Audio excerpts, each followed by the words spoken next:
আজমির শরীফ দরগায় মোদির চাদর চড়ানোয় আপত্তি। হিন্দু সংগঠনের মোদির চাদর চড়াবেন শুনেই আদালতের দ্বারস্থ হিন্দু সেনা।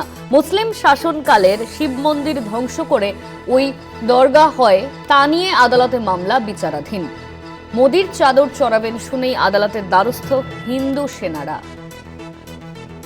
মুসলিম শাসনকালে শিব মন্দির ধ্বংস করে ওই দরগা। মোদির চাদর চড়াবেন শুনেই আদালতের দ্বারস্থ হিন্দু সেনা।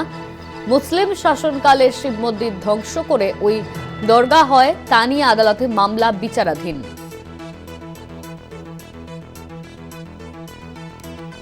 আজমির শরীফ দরগায় মোদির চাদর চড়ানোয় আপত্তি।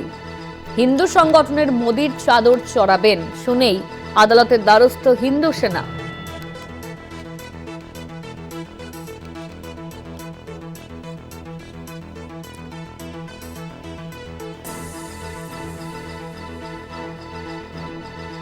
পল্লব চট্টোপাধ্যায় আমাদের সঙ্গে ফোন লাইনে রয়েছেন। আমাদের প্রতিনিধি পল্লব দা, মোদির চাদর চড়াবেন শুনেই আদালতের দ্বারস্থ হয়েছেন হিন্দু সেনা, এই নিয়ে কি আপডেট রয়েছে? আপডেট বলতে আজমির শরীফের যে বিশেষ উৎসব হয়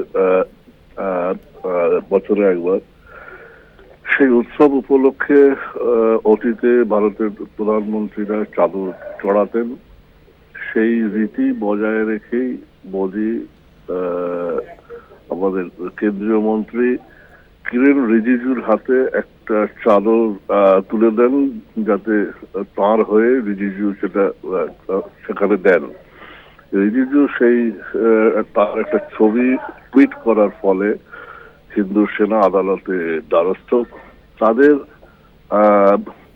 বক্তব্য যে সৌধটা বিতর্কিত, কারণ তাদের দাবি ওখানে একটি শিব মন্দির ছিল।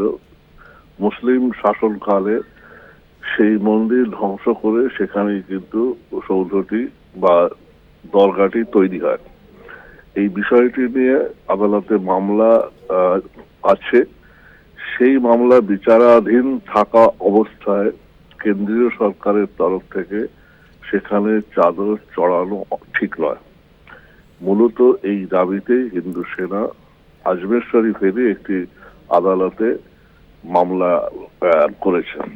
হ্যাঁ, ধন্যবাদ পল্লব দা, আপনি আমাদের সঙ্গে থাকুন।